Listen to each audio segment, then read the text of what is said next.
It's time. It's episode 82 today of the ATM podcast. Martin Devlin, the platform, and Mark Watson, international broadcaster of much acclaim. We're talking Satyrs, we're talking Warriors, we might even talk Man United, we'll talk the Phoenix.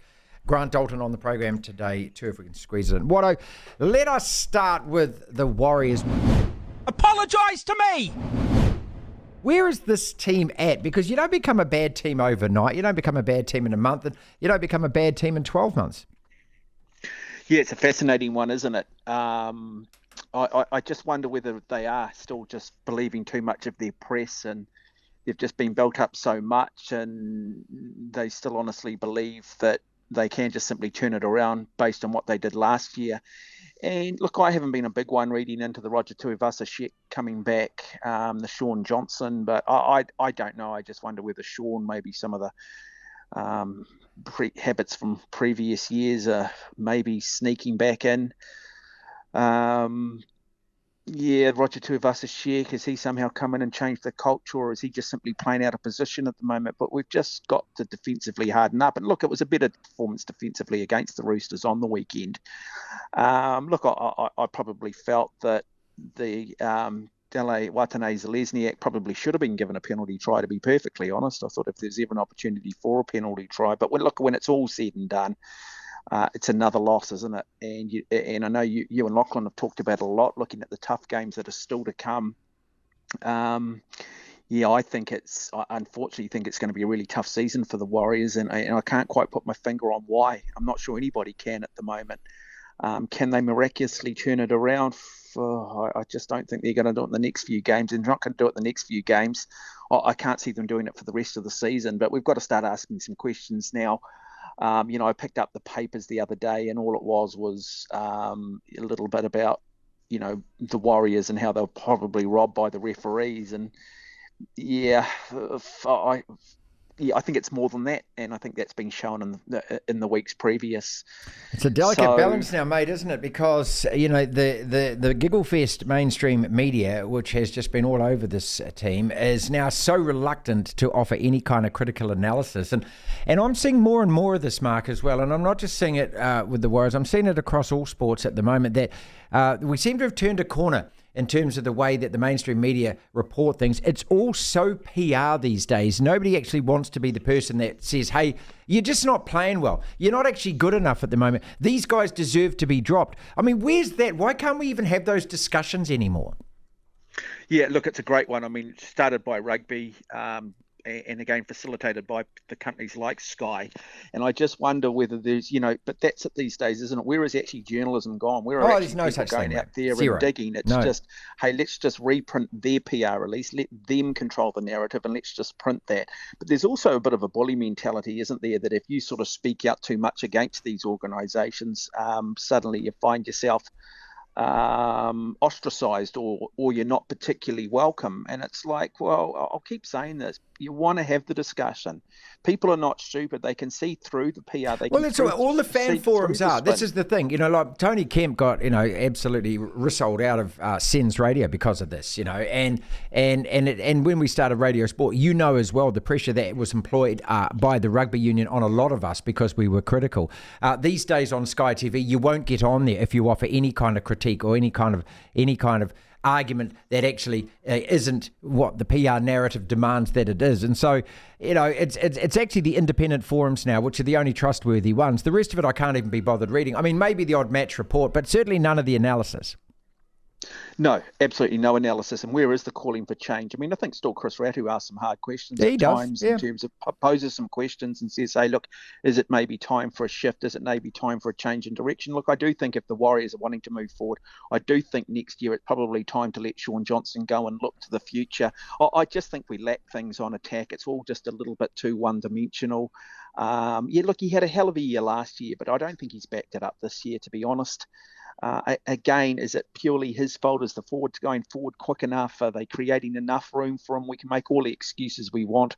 We often talk about, but look at our injuries. But if you put all these other teams under the same microscope, they've equally got the same amount of injuries. It's all economies of scale. And then people saying, you don't realise how tough this league is. No, we do realise how tough this league is. We've realised how tough this league is for, almost 30 odd years now. Let's just stop making excuses and let's just start winning. But every time we seem to make a top four or have a great year, we just don't seem to be able to back it up the following year.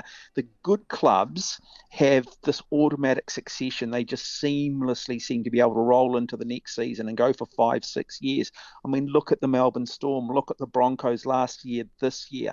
And why can't we seem to do that? And again, I think our media and our public have a lot to say, and they need to actually start asking questions. But also, too, the journalists that cover the Warriors, do they really know their rugby league? Do they get too close to the players? And you know what it's like when you get close to somebody. It is hard to criticise. It is hard to critique when you've got that human, emotional sort of contact and relationship with them. Murray Deaker once said to me as a talkback host, Mark, if you want to do this job well, don't get close to anyone, because then you can sort of speak and write and talk with absolute complete and utter freedom. And I just wonder whether the relationship between the players and the media is too close now, or there is genuinely a fear factor from the media, and no one does want to ask the hard questions anymore. Apologise to me! Let's talk about the Crusaders, mate. This season is just lurches from one catastrophe to the next, doesn't it? And just when you think they're going to get it together again, then they turn in, an effort like that against the Reds. I'm seriously hoping the Highlanders give them one this weekend and actually cement themselves in that top 8 and kill off the Crusaders season, because they now don't deserve to be in the top 8. No, it'd be terrifying if they lost this many games, somehow made the top 8 and then went on a bit of a run and somehow ended up making a final or winning the damn thing. I think the competition's flawed with sort of having 8 teams in it. I don't agree with that. I think it's 8 teams and you end up making playoffs. I think that's just absolutely ridiculous, to be honest. It's sort of almost got a bit of a sort of a socialism type feel about it. Hey, everybody's a winner. And I just don't agree with that mentality. But yeah, look, I think you do actually have to start asking some serious questions here about Rob Penny and his coaching ability. I mean, they still have a hell of a lot of All Blacks on the park when you look at it. I think I counted up, I think at least 10 All Blacks still involved. It didn't help, in all seriousness, that Scott Barrett left after 14 minutes. But the other thing for me, mate, is why is the All Black coaches dictating to the Crusaders and saying, hey, we want to see David Havili at 10? I'm sorry. If Rob Penny genuinely wants to see Havili at 10, let Rob Penny be the decider here. Havili's only just come back into this team. He's only just starting to get his fitness right. And then they throw him into the number 10 jersey. And so once again, you've got a different number 10 starting for the Crusaders. But you go through this team, Drummond, Havili, Sevu Reece, McLeod, all Blacks. Johnny McNichols played international. Halfpenny's played internationally. You go through Bauer, Barrett, Cullen Grace. You go to the bench, you've got Moody, Franks, Christie. You've got to put it down to coaching.